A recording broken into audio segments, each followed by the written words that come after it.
Oi pessoal, eu sou o Alessandro e hoje eu vou comentar o número 141 da revista J. Kendall, Aventuras de uma Criminóloga. Essa personagem, a Julia Kendall, vai começar a frequentar mais aqui o Ministério dos Quadrinhos. Estou criando um quadro para ela, esse quadro Desvendando Julia. Esse criar um quadro, estou sinalizando que eu vou comentar com mais frequência essa personagem. O Tex tem um quadro, por exemplo, Descobrindo Tex. Há também o quadro Descobrindo Ken Parker. E agora esse Desvendando Julia. O título Desvendando é a brincadeira com o tipo de histórias que a Julia tem, né? Que são histórias policiais. Não é que eu vou desvendar mistérios por trás, não é isso. É só para sinalizar já o gênero de histórias a ser que está sendo comentado.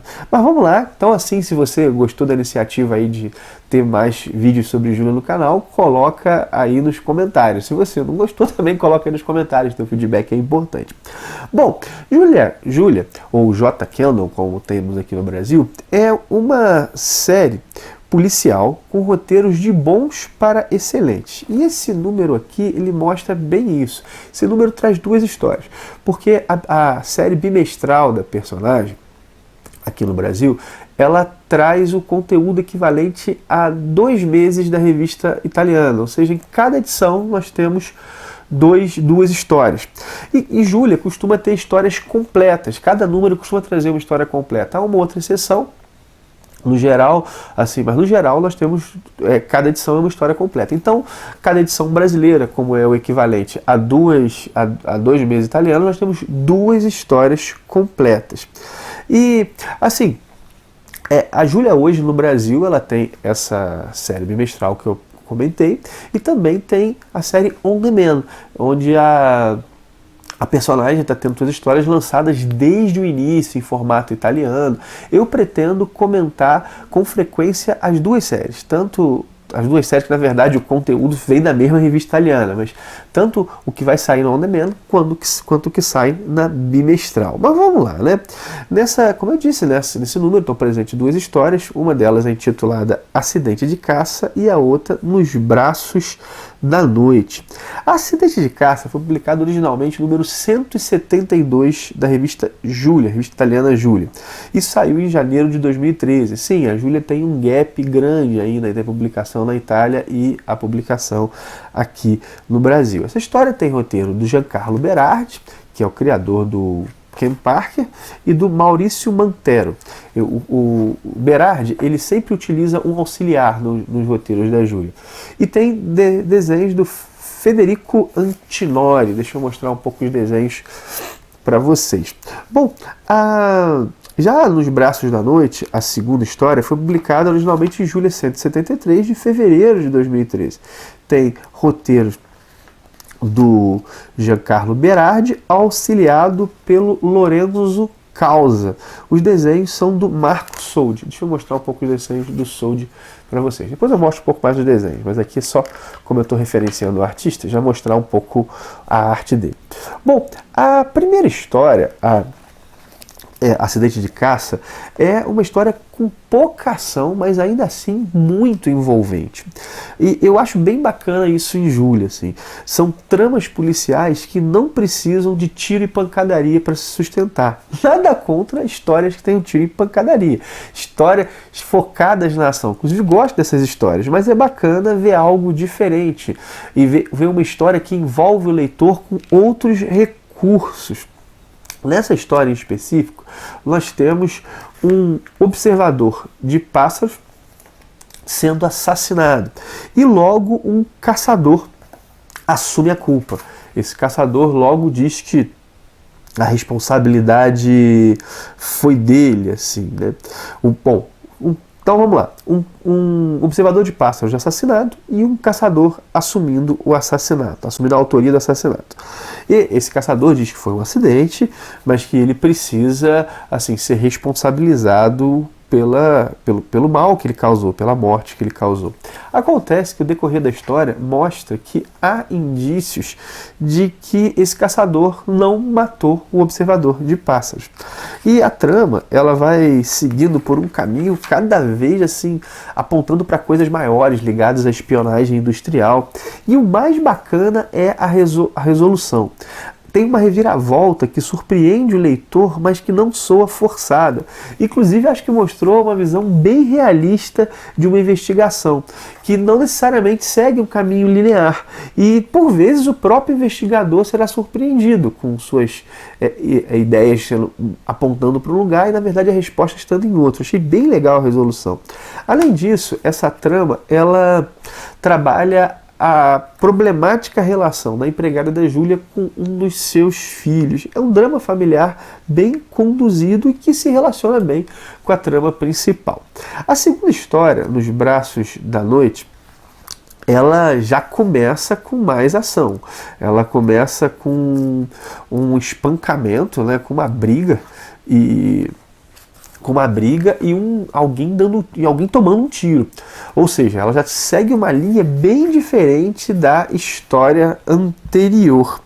E, inclusive, o decorrer da história tem mais ação.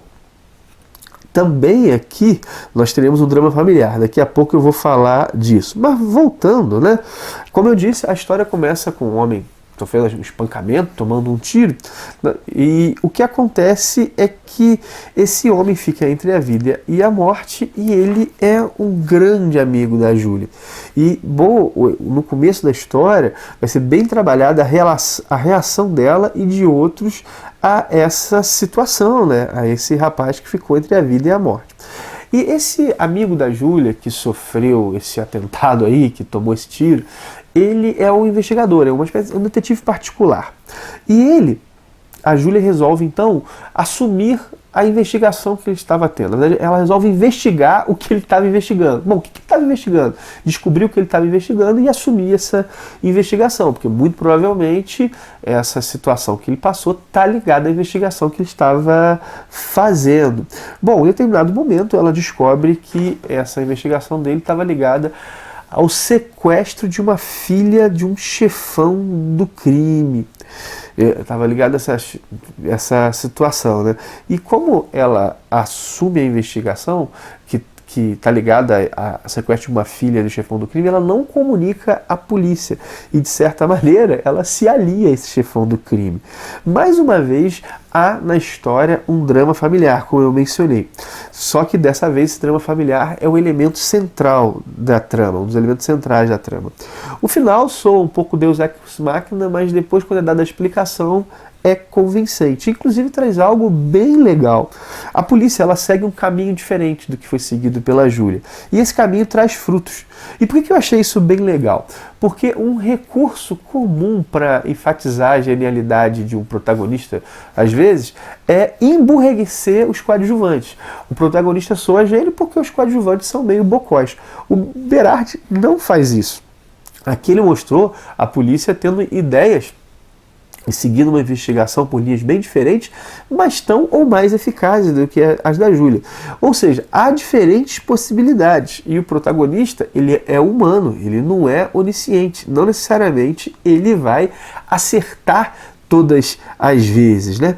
Bom, essa é um comentário rápido sobre essa segunda história, que também é bem legal. Em resumo, as duas histórias são bem legais e tem propostas assim distintas, embora todas tenham essa pegada de trama policial com um certo teor existencial, eu vou colocar assim. Há dramas humanos na história, e esses dramas humanos às vezes não estão relacionados ao crime em questão. No primeiro caso, essa situação da mãe e do filho aí, que tem uma relação complicada e difícil. No segundo caso, bom, são vários os dramas, mas é essa coisa de a possibilidade de perder alguém de quem se gosta muito.